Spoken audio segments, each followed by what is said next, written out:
Okay, isang magandang araw po sa inyo ulit mga kabutsawals.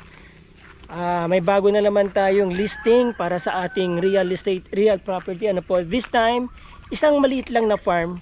Ang sukat po nito ay 3,500 square meters. At yung may-ari, ibinebenta ito ng 3 million pero baka ma-negotiate pa natin mamaya, ano.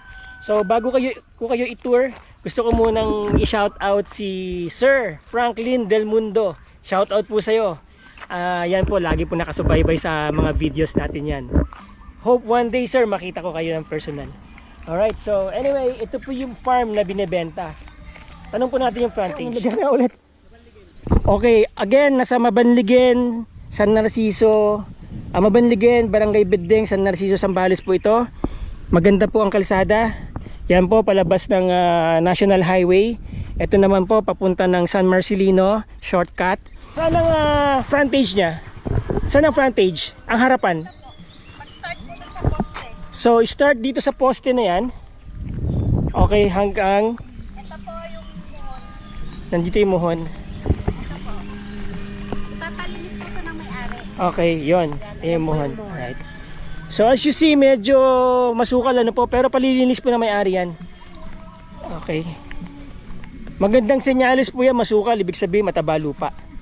'Di ba? Okay, pasok tayo. So mula doon sa poste na 'yon, residential siya pero pwedeng gawing mini farm, no? Sa dulo po. Oo, medyo malaki. 'Yon.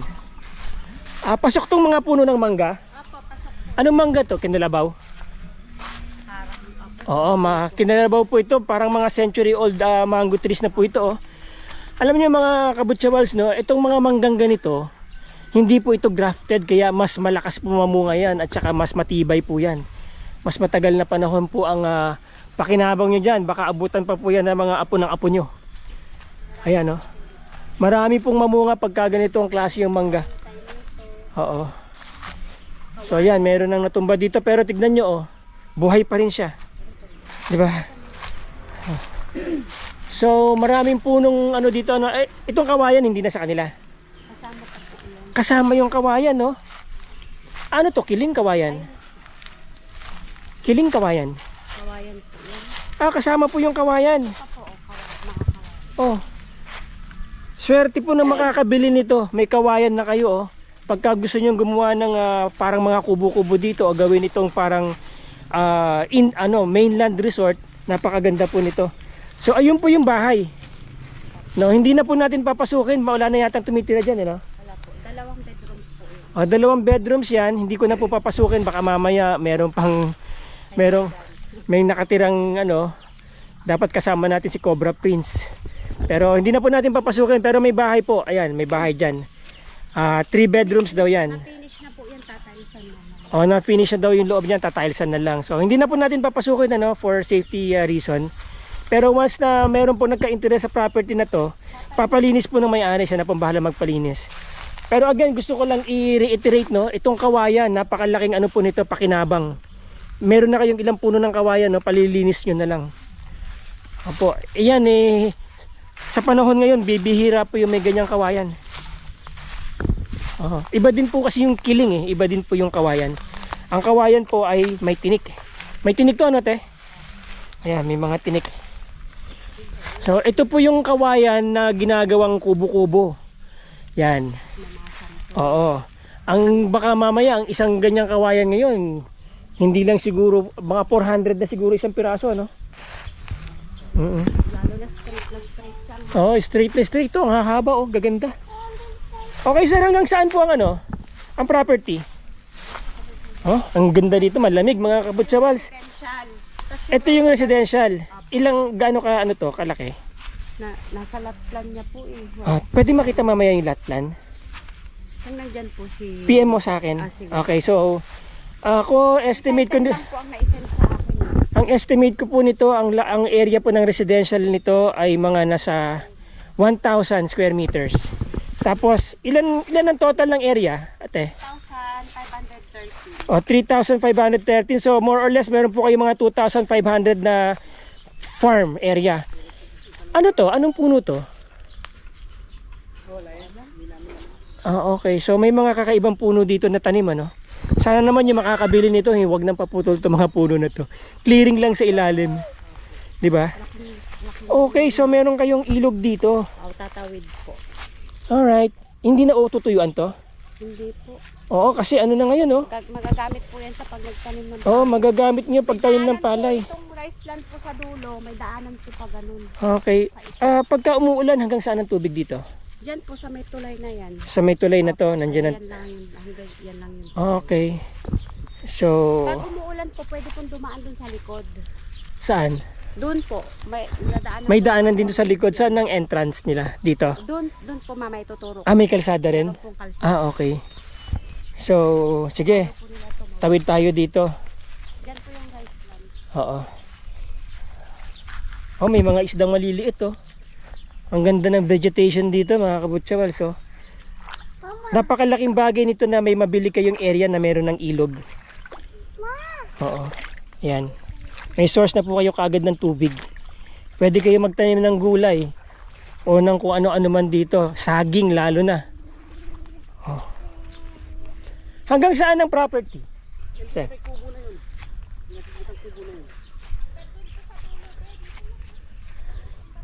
Ibig sabihin pahaba siya? Okay. Hanggang sa dulo sa may kubo. Saan? Ito saan yung kubo yon? Yung kubo na yan. Pero itong tapat na, ito yung tapat. Oo. Ito yung, Ano niya hanggang doon sa okay, so yon. Itong bakod na yon, yun oh, yun. Yun. Hanggang sa doon sa may kubo. yung kubo na yon. Sigurado ko yung 3,500 lang to o 3.5 hectares. 3,500 o 3.5 hectares. 3,513.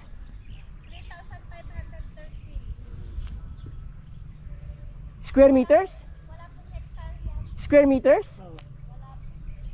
Di ba, double check. Hanggang saan yung kubo na yung malayo na yon? Yung kubo na yon? Okay, parang ang laki sa 3,500 square meters. Kasama to sa title? Ito lang, ito kung tambak na to. Itong tambak na to. Oo, tsaka dyan sa may kabila. Saan? Hindi siya nakapan. Ito. Okay. So, yung gulay na yan, hindi nakasama yan. Ito yata. Hindi kasama yan ito. So, ayun. Ito pong bakod na yan, tsaka doon sa may kawayan. So, medyo sumikip siya dito pagdating dito, ano? Ito na lang itong tambak na to. Kita mo itong... Meron ka bang lot plan? Baka pwede tayong bigyan, ano? Para makita ko. Okay, anyway, sabi sa akin, ang turo sa akin doon sa may kubo, mga kabutsawals, no? So, medyo makitid na dito hanggang doon sa kubo. Kung makikita nyo, ang layo nun, no? Diba? So, alright. Ang advantage po nito, unang-una, meron po kayong source ng tubig. Ayan, kung makikita nyo, summer ngayon, hindi po natutuyuan ng tubig dito. Okay. So, sir, ito yun, ano? Ito, mula dito sa bakod na to. Yan, mula dyan sa bakod na yan. Pag ganun. Tapos, mula dito, ito sa itong tambak na to. Ito. Okay, itong tambak na to, pag ganun. Okay, makitid siya. Makitid. Tapos yan lang ang medyo malapad. Okay, so para siyang ano, para siyang ano ba to? Para siyang sandok. Okay. So yun, sir. Mga sir, mga ma'am, mga kabutsawals, no? Yan. Tignan nyo ulit itong ilog, oh. Ganda. Ayan, oh. So, papunta doon yung ilog, dito palabas. Saan galing tong ilog na to? Bundok. Alright, so yan. Again, ito po yung property, no? Medyo ano ko lang po sa inyo, muestra ko lang, no? Yun yung bahay, may bakod po doon. Okay, kung saan tayo nandun kanina, kung makikita nyo po yung poste na yan, yan, tapat po niyan, dire-diretso doon. Pagkatapos, itong kawayan, sakop to, no? Ngayon, yung harap nito, saan magsisimula yung ano, yung ano niya, yung makitid niya? Dito sa tambak? Ito pong pinag-inanuhan na to. Ah, Yung tambak po na yan. so ito, nakaganon. Apo. tapos gumanon, yun na, hanggang doon na sa may kubo. Pwede, mga 2,500 plus square meters yun. Tapos ito, 1,000 square meters to. Yan.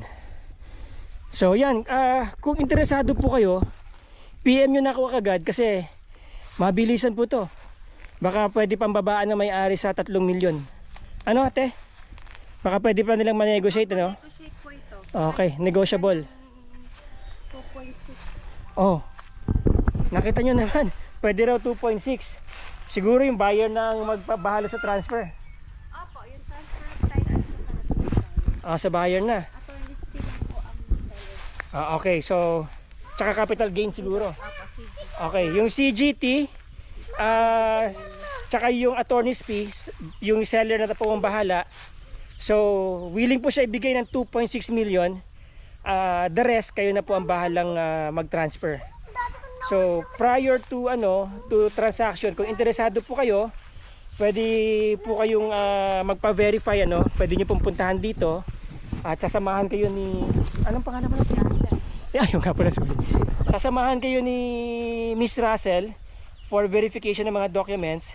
Pwede mo sila samahan hanggang sa iba, pag kukuha kayo ng certified true copy at saka sa munisipyo para ma-check yung tax. Tapos kung kailangan ipa-check sa LMB,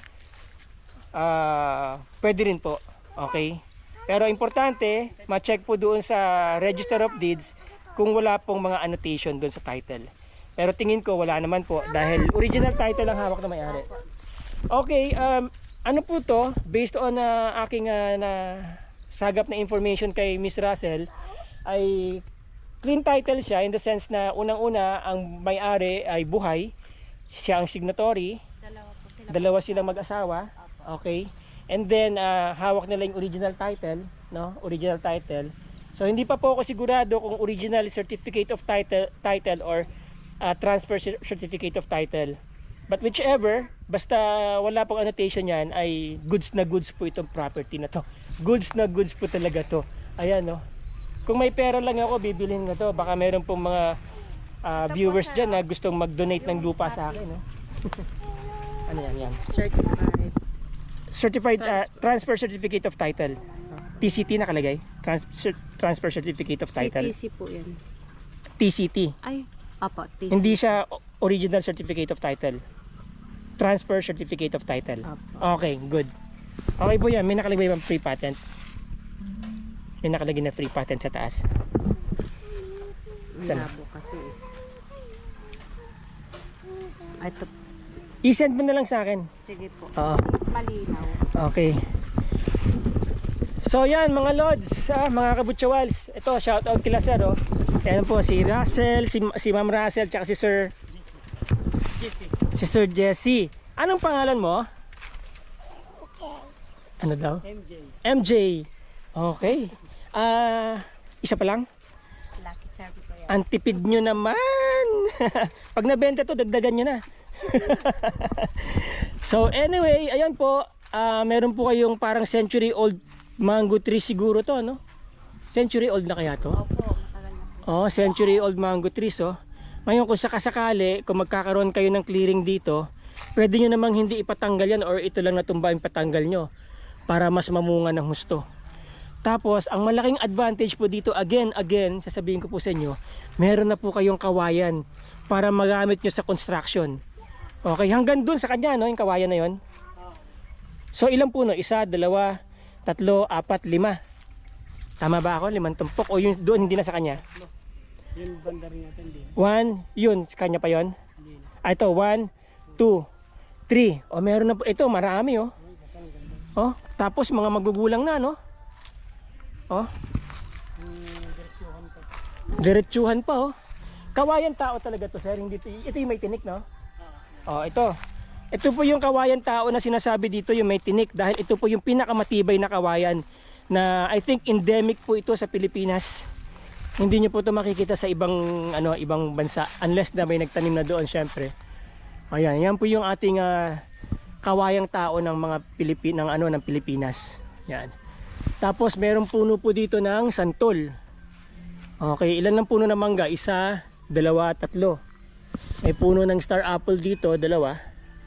Yun, hindi ko alam kung anong puno yun eh. So may puno pa rin ng kawayan dun sa harap. At may Indian mango, kasama yung Indian mango, no? Ayun, may Indian mango po dun, no? Maraming bunga. Again, hindi na po tayo papasok dun sa bahay kasi baka mamaya, kasi hindi po nagagalaw tong property, baka may nakatirang ano dun eh, ulupong. Marami pa po tayong iba-vlog. So ayan po mga kabutsawals, no? Ma'am, sir, mga lods dyan, o lahat na ng katawagan guys, no? Again, ito pong property na to is selling for kayang tawaran hanggang 2.6. Sabihin na natin 2.6 M, ano? 3,530 square meters. Merong residential at merong farm area. Isang title lang to, no? Isang title lang. Okay. Maraming salamat po sa panonood ninyo. Antayin ko na lang po yung mga tawag nyo. Again, ang description, ang ano ko po, ang para makontak nyo ako, nandyan po sa description sa baba ang aking email, ang aking Facebook account at saka ang aking Viber. Para naman po dun sa mga gustong i-feature yung kanilang properties, house and lot around Zambales muna tayo, ay tawagan nyo lang din po ako. Gawan po natin ng video yan, i-feature natin sa channel ko for free.